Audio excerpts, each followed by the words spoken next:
رمضان شریف کا مبارک مہینہ خیر و برکت کے ساتھ، تقدس و تقرب کے ساتھ مسلمانان عالم کو نصیب ہو رہا ہے۔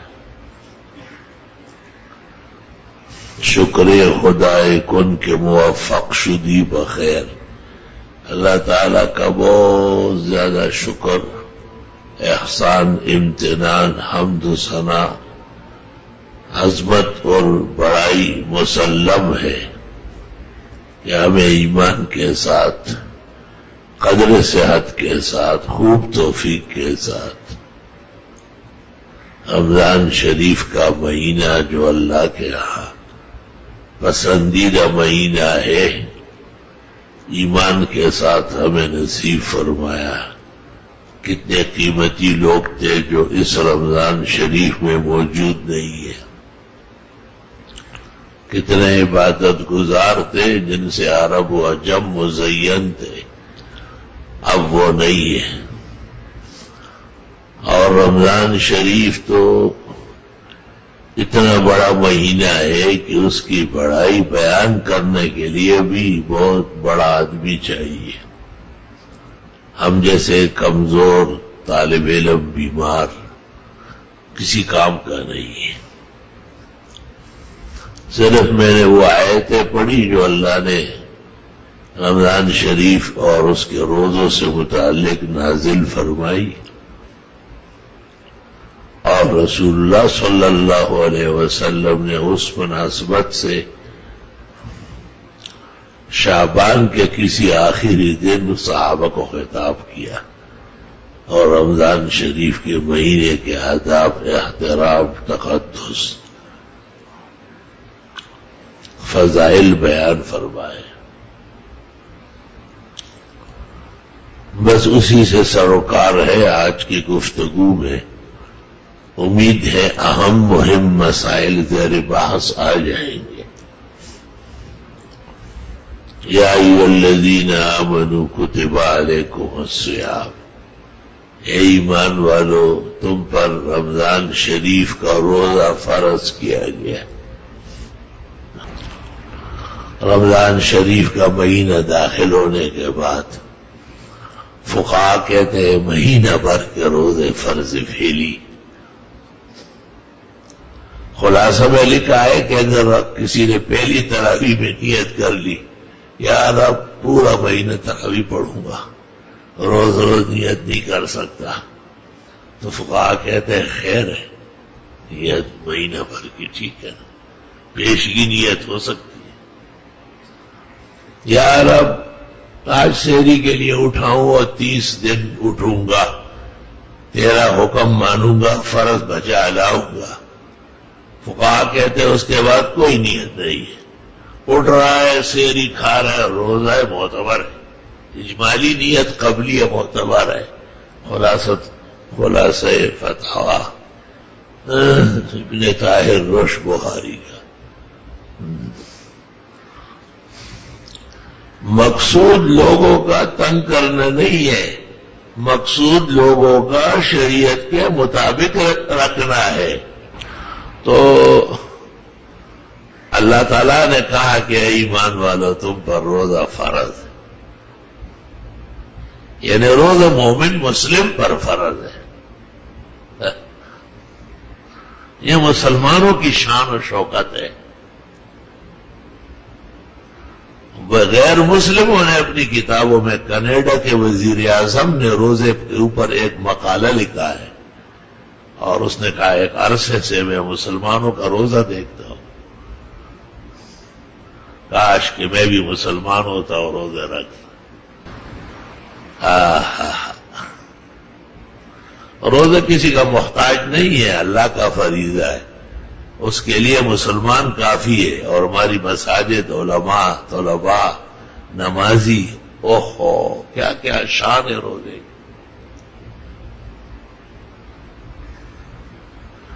وہ کہتے ہیں نا کہ کوئی پختون جو ہے وہ کہیں ہندوستان چلا گیا سفر کے لیے، کام کاج کے لیے، وہاں کوئی ہندو لڑکی اس کو پسند آئی، اس کو تاکتا رہتا تھا، اس کے راستے میں کھڑا رہتا تھا. ہندو برادری نے اس کو کہا دیکھو تو مسلمان ہے اور ہم ہندو ہیں، یہ نہیں ہو سکتا. اس نے کہا کیسے ہوگا؟ کہا ہندو ہونا پڑے گا. کہا ہو جائیں گے. چلو آ جاؤ. اس کو مندر میں لے گئے، ٹیکا پھیکا لگا لیا، نمستے ممستے اس کو ورشاد سکھا دیا. یہاں کوئی کلمہ ولمہ ہے ہی نہیں، کچھ بھی نہیں. اور شادی ہو گئی. کچھ مہینے جب گزر گئے تو کہتے رمضان شریف کا مہینہ آ رہا تھا، تو یہ آدمی کئی گھر آٹے کے تیلی خرید کے لا رہا ہے، کہیں سیوئی خریدتا ہے. بیوی نے اس سے پوچھا یہ کیا ہے؟ کہا رمضان شریف نہیں آ رہا. کہا تو ہندو ہو چکا ہے. کہا ہندو ہو چکا ہوں، دلہ تو نہیں ہوا ہوں. رمضان کے مہینے میں روزے نہیں رکھوں گا کیا؟ سحری کے لیے نہیں اٹھوں گا.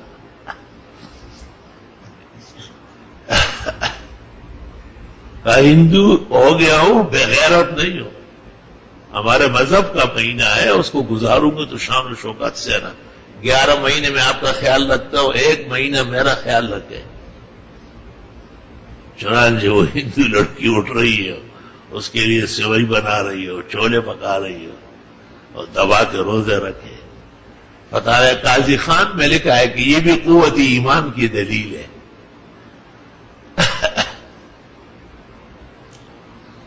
کہ مذہبی شعائر پر سودا بازی نہیں کر رہا. کہتے اتنا بھی گیا گزرا نہیں ہو کہ رمضان کو ایسے بے غیرتوں کی طرح گزاروں گا. رمضان میں ہمارے ہاں مسلمان رمضان مناتے ہیں. مسلمانوں کا رمضان موسم بہار ہے، وہ چھپتا نہیں ہے.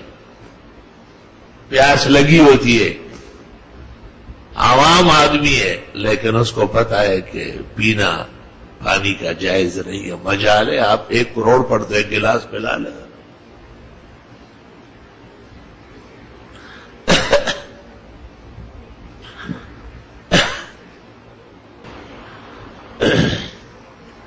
اس لیے تو اللہ تعالیٰ کہتے ہیں کہ تم پر روزہ فرض ہے، تم مسلمان ہو، روزہ رکھنا پڑے. اس سے میں بہت خوش ہوتا ہوں. اصل میں مسلمان اللہ تعالیٰ کے ہاں بندگی میں جکڑا ہوا ہے. جیسے ایک ڈاکٹر اپنے مریض کے سرخانے کھڑا رہتے ہیں، وہ خیال رکھتا ہے. ایک ماں اپنے بچے کو دیکھتی ہے کہ یہ آگ میں ہاتھ نہ ڈالے، نیچے نہ کودے، کوئی چیز اس کو نہ کچلے. حق تعالی شانو اس سے بھی زیادہ مہربان ہے. حدیث میں اپنی سگی ماں سے اللہ 70 درجے زیادہ مہربان اور محبت کرنے والا ہے. اس انسان کو زندگی گزارنے میں کچھ بے احتیاطی پیش آئی ہے. اس نے کھانا بھی زیادہ کھایا، اس نے بے وقت بھی کھایا ہے، اس نے نمازوں میں بھی دیر سویر کی ہے، اس نے اچھی نعمت استعمال کی، شکر کرنا بھول گیا. اللہ تعالیٰ نے 12 مہینے کے وہ خطرناک حالات، بے احتیاطیاں، آزادیاں، آوارگیاں، ان سب کو تول ترازو میں کر دیا اور کہا فرض روزہ رکھو، سب ٹھیک ہو جائے. اللہ تعالیٰ راضی رہے. کیا شان کبریائی اور الوہیت ہے. 11 مہینے پوچھ گچھ نہیں ہے. 1 مہینہ رمضان شریف کا آیا، فرمایا یہ میرا ہے، اس میں میرا خیال رکھے آپ. تو اس لیے اللہ تعالیٰ کے رضا کے لیے روزہ رکھتے ہیں. تو یہ روزہ صرف یہ نہیں کہ اب منہ بند کرے اور کھانا پینا چھوڑے، یہ تو عبادت ہے. تو عبادت کے لیے رات سے ہی تراویح شروع ہو گئے. پھر ہماری توفیق میں کتنی رکعت ہے؟ تو محاورے میں کہتے ہیں 20 دفعہ آپ کو کہا ہے، تو 20 رکعت تجویز ہو گئی. کمی نہیں کرنی ہے بالکل. پھر کون سی نماز اللہ تعالیٰ کو پسند ہے؟ کہا جماعت کے ساتھ. اس نماز میں کتنی قرات کی جائے گا؟ سارا قرآن پڑھا جائے. یا ایھا الذین آمنوا کتب علیکم الصیام. یہ مسلمان ہو تم پر روزہ فرض ہے. یہ کوئی معمولی چیز تو نہیں ہے. فرض سے آگے کوئی چیز ہے ہی نہیں. تمام احکام میں اعلیٰ، ارفع، اعظم وہی یا ایمان ہے یا فرائض ہے. ایمان جن ستون پہ کھڑا ہے ان کو فرائض کہتے ہیں. فرائض بہترین ہے، ایمان قوی ہے. فرائض کمزور ہے، ایمان ہل گیا ہے. اللہ تعالیٰ ایمان کی کمزوری سے محفوظ فرمائے. اور اللہ تعالیٰ کے احکام میں تسلی ہوتی ہے، تشفی ہوتی ہے. جیسے کسی کو آپ کہے کہ انجیکشن لگاؤں گا تو آپ کہتے یہ تو لگتے ہی رہتے، کوئی خاص بات تو نہیں. دیکھو کتنا فرق آ گیا.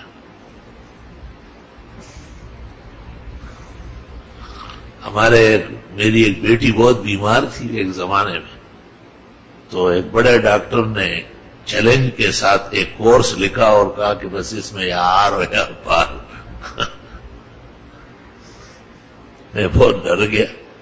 اولاد سے بڑی محبت ہوتی ہے اور باپ بیٹیوں پر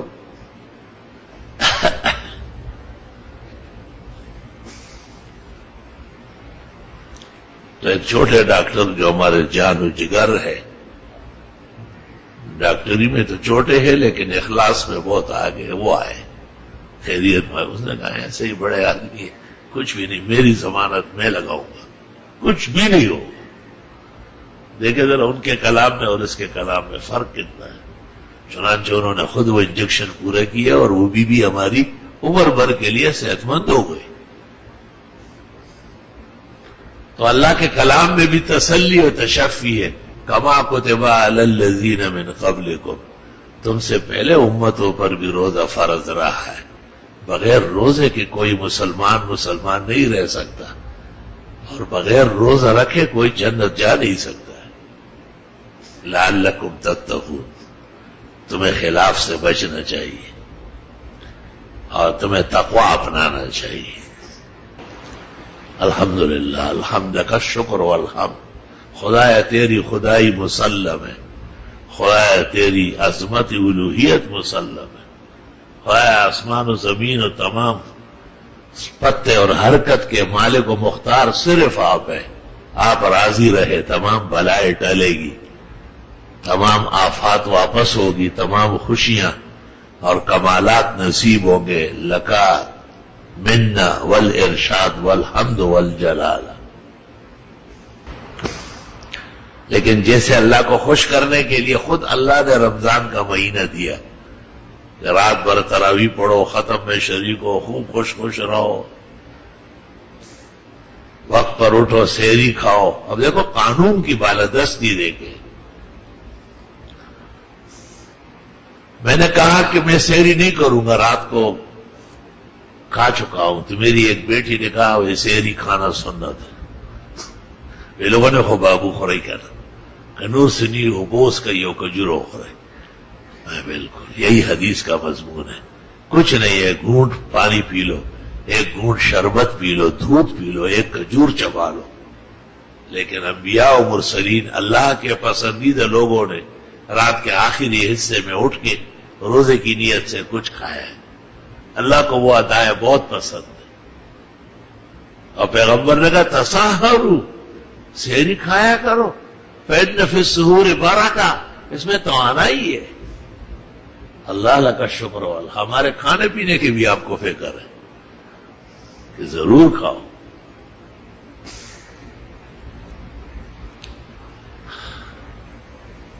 پھر یہ کہ کھانے اور پینے میں احتیاط، اور 5 چیزیں جن سے تقوی بنتا ہے. کثرت عبادت کے لیے تو تراویح 20 رکعت، قرآن پاک کا سنانا، جماعت، صفے،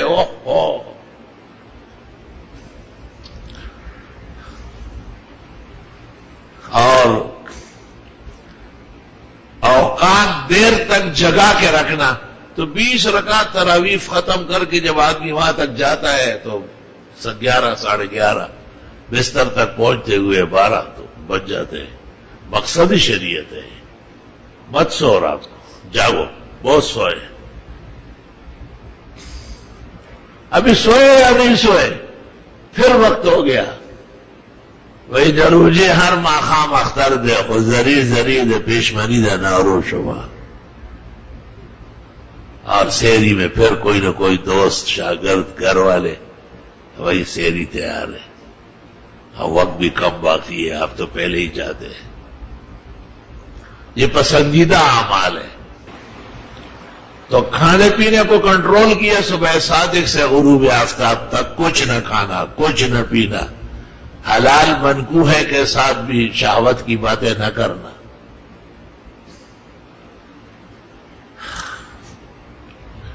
فقہا کہتے روزے کے معنی کرتے هو الامساک عن المفترات الثلاث، مراقی و تحتاوی و امداد الفتاح ہو، حلبی کبیر ہو، ننایا ہو، بنایا ہو، درایا ہو، سارے بڑے پڑے.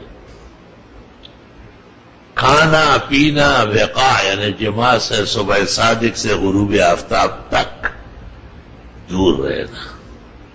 فریج بھرا ہوا ہے ٹھنڈی بوتلوں سے اور سارے بیویاں لگی ہوئی ہے، ٹھک ٹھک کیے افطار بن رہا ہے، یہ تیار. خبردار، روزہ خراب ہو. روزہ قانون کی بالادستی ہے. اللہ ہر جگہ اپنی خدائی کے ساتھ موجود ہے.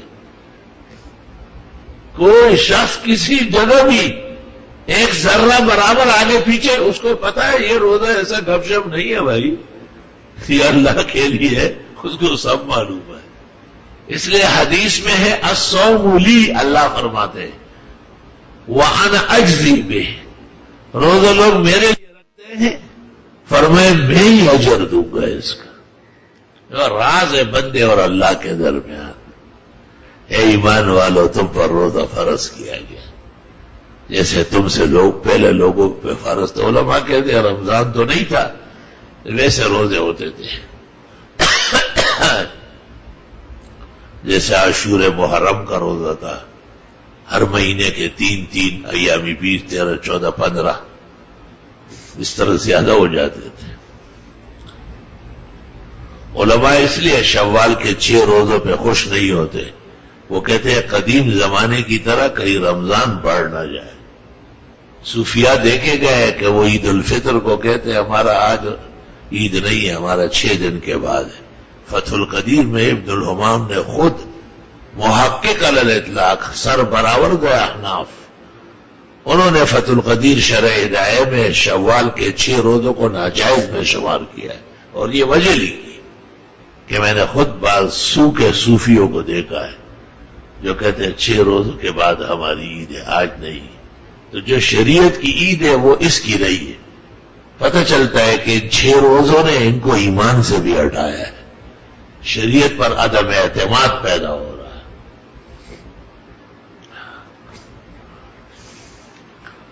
اللہ فرمایا اگر کوئی بیمار ہے یا مسافر ہے، ایسا ہو سکتا ہے، ایسی بیماریاں ہوتی ہیں، اس میں دوا بھی کھانی ہے، پانی بھی پینا ہے، اور اتنے گھنٹے تک نہار منہ رہ بھی نہیں سکتا ہے، تو اس کو معاف نہیں کیا. فَعِدَّةٌ مِّنْ أَيَّامٍ أُخَرَ، جتنی گنتی چھوٹ گئی اتنی گنتی اگلے مہینوں میں پوری کرنی ہے. وہ بہت مشکل ہوتا ہے. اب تو ماحول ہے، سب گھر، سب دوست، سب ماحول. اس وقت تو اکیلے آپ ہوں گے. لوگ کہیں گے چائے، آپ کہیں نہیں روزہ ہے، ٹھنڈا روزہ ہے. وہی روزہ ہے، مصیبت ہے.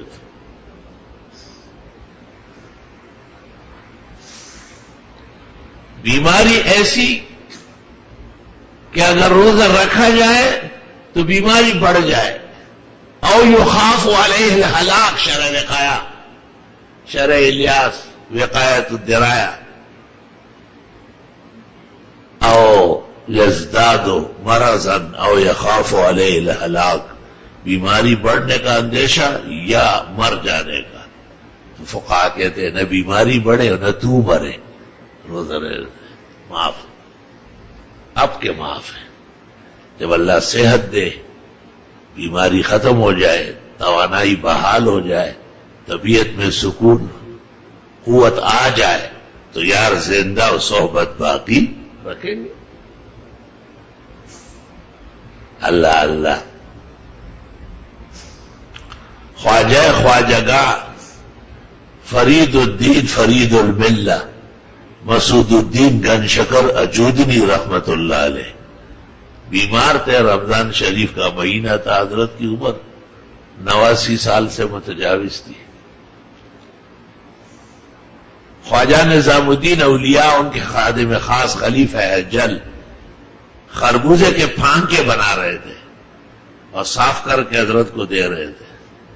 حضرت کی عادت تھی کہ جو چیز کھاتے ساتھ والے کو کہتے کہ تو بھی کھا. خواجہ سے ڈرے ہوئے کہ اگر حضرت جی نے کہا تو میں 2 مہینے کی جگہ 4 مہینے روزہ رکھ لوں گا، لیکن حضرت کی بات نہیں ٹالوں گا. کہتے ہیں اسی خیال کے ساتھ ہی حضرت کے قلب پر وارد ہوا اور ان سے کہا ہاں شریعت کے خلاف سوچنا ہی حرام ہے. میں تو معذور شرعی ہوں. مجھے کہا ہے فمن کان منکم مریضا، آپ کو نہیں کہا ہے. آپ ایک دن بھی آگے پیچھے نہیں ہو سکتے. کہ شریعت کے خلاف ورزی کا ارادہ کرنا ہی جرم ہے. ایسے پاکان زمانہ ایسے لوگوں کو تیار کرتے تھے، اپنے خلفاء کو حدود و آداب میں جکڑتے تھے. آج ان کا نام لیتے ہیں تو منہ شیرینی سے میٹھاس سے بھر جاتا ہے. اللہ. فمن کان منکم مریضا، ایسا بیمار او علی سفر، یا سفر پر ہو. سفر میں تو تکلیف کم ہے اس زمانے میں، لیکن سفر ہے. السفر قطعۃ من السفر، تو تکلیفوں کا ایک حصہ ہے. پیغمبر نے کہا ہے جب سفر پورا ہو جائے جلدی کراؤ. اس سفر نے تمہارے کھانے کو، پینے کو، نیند کو، سب کو بیکار کیا ہوا ہے. فإنه يمنع أحدكم نومه وشرابه وطعامه فإذا قضى نعمته فليتعجل إلى بيته. جیسے ہی سفر پورا ہو جائے فوراً گھر آئے. سفر پہ زیادہ خوش نہ ہو. سفر تو ضرورت ہے. جب ایسے سفر پہ جا رہا ہو جو شرعاً سفر ہو، تو سفر آرام کا ہو یا زحمت کا ہو، قرآن کریم میں مذکور ہونے کی وجہ سے 4 دانگے عالم کے علماء، شرق اور غرب کے مفسرین، محدثین، فقہا، فرش تا عرش، ارواح مقدسہ ایک جیسے تابعدار کھڑے ہیں. مسافر ہے، اگر سفر کرنا ہی ہے، ایسے پشاور جا رہے وہ ہوائی جہاز سے 2 گھنٹے میں لاہور اسلام آباد جا رہے، اتنا ہی سفر ہے جتنا جدے کا اور دبئی کا ہے. اجازت ہے کہ آج آپ نیت نہ کریں، کی بھی نیت تو افطار کر سکتے. وَأَن تَصُومُوا خَيْرٌ لَكُمْ، روزہ ہی رہے تو اچھا ہے، کیونکہ نہ تو کھانے کی تکلیف نہ پینے کی تکلیف. یاد رکھنا جس طرح 4 رکعت نماز تو ہو جائے گی، قطعی بات ہے، اس میں راحت اور غیر راحت کا کوئی دیکھ بھال نہیں ہے. اس طرح روزے کا رکھنا حالت سفر میں جب زحمت گرانی نہیں ہے تو بہتر ہے، لیکن علی الاطلاق ہر سفر مبیح افطار ہے فقہاً و شرعاً. وَلِلَّهِ الْحَمْدُ أَوَّلًا وَآخِرًا. اللہ. علماء دین کہتے ہیں جب پہلے سے معلوم ہے تو بہتر ہے کہ سحری کے وقت سے ہی نیت نہ کرے، بلکہ احتیاطاً اہل خانہ کو بھی کہے کہ آج مجھے نکلنا ہے سفر پر، تو شاید روزہ نہیں ہوگا میرا. اور اگر استقامت پوری ہے اور توانائی موجود ہے تو آپ کہیں کہ یہ کیا سفر ہے، تو گھر سے زیادہ آرام و راحت ہے. اور اللہ نے مسافر کو روزہ رکھنے کی ترغیب دی ہے، وَأَن تَصُومُوا خَيْرٌ لَكُمْ، روزہ رکھ ہی لو بہتر ہے، ان کنتم تعلمون، کاش کے جان لو۔ وَعَلَى الَّذِينَ يُطِيقُونَهُ فِدْيَةٌ طَعَامُ مِسْكِينٍ، شروع میں جب رمضان کے روزے فرض ہو گئے، جمہور کہتے ہیں کہ اختیار تھا، کہ جن کی طاقت توانائی ہے وہ فی روزہ ایک مسکین کو 2 وقت کھانا کھلائے، غداء و عشاء، صبح و شام، ضابطے کا کھانا یہ 2 وقت۔ صبح دیر ہو گئی تو دوپہر کا کھانا نکل آیا، رات کے کھانے کے اوقات ہی آگے پیچھے، لیکن فقہ میں منضبط ہے کہ غداء و عشاء، درمیان میں اوقات نہیں مان رہے۔ اور آج بھی آپ اس پر عمل کر لیں تو معدے کے 100 بیماریوں سے جان چھوٹ جائے گی۔ ابھی ایک دوست نے کسی اسکرین پر دیکھا، تھیوری پڑھی کہ ایک ملک کے بادشاہ نے کہا کہ ہمارے ملک کے لوگ مسلمانوں کی طرح بھوکے رہتے ہیں، مسلمان بھی کبھی روزہ رکھتے کبھی مشقت کرتے، تو ان کو کینسر کا عارضہ کم ہے، کیونکہ کینسر کو جراثیم کے لیے خوراک چاہیے، اور یہ نہار منہ تو خود بخود ہی موذی مرض واپس ہو جائے گا انشاءاللہ تعالی۔ تو اس خالی پیٹ میں اور یہ نہار منہ رہنے میں کس قدر دنیا و آخرت کے فوائد ہے، کاش کہ ایسی عقل اور ایسا شعور موجود۔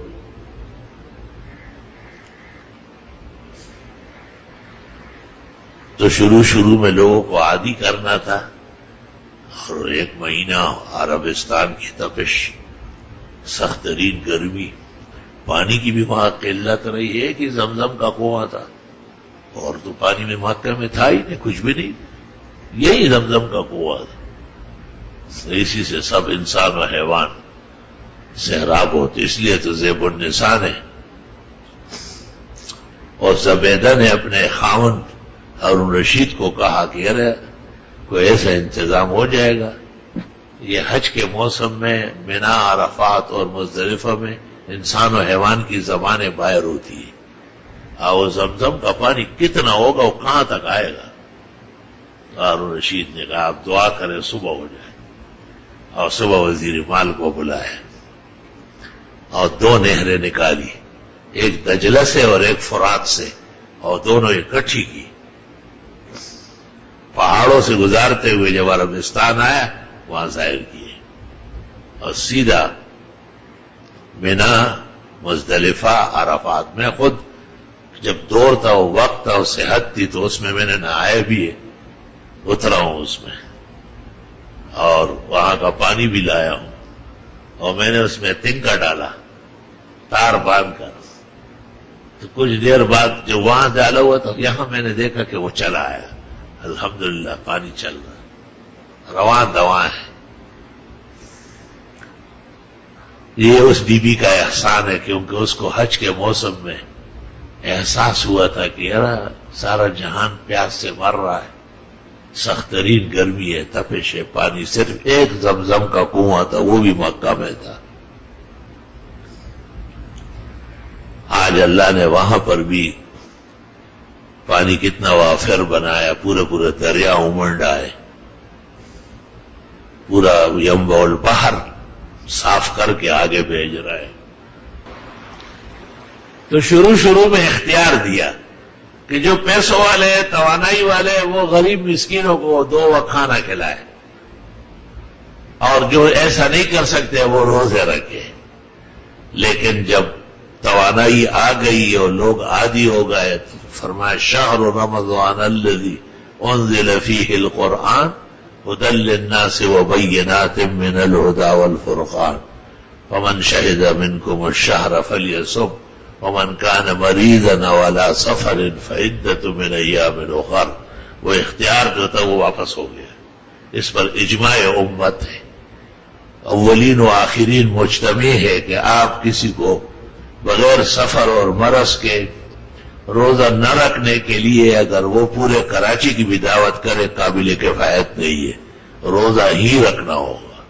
ہاں اگر شیخ فانی ہے، اتنا بوڑھا ہو چکا ہے کہ شاید آئندہ ایسا موقع نہ ملے کہ روزہ رکھے، یا ایسے مرض میں مبتلا ہے کہ ٹھیک ہونا بظاہر مشکل ہے، تو بے شک ان کی طرف سے فدیہ ادا ہوگا اور اللہ ان کو روزے ہی کا مقام نصیب کرے گا۔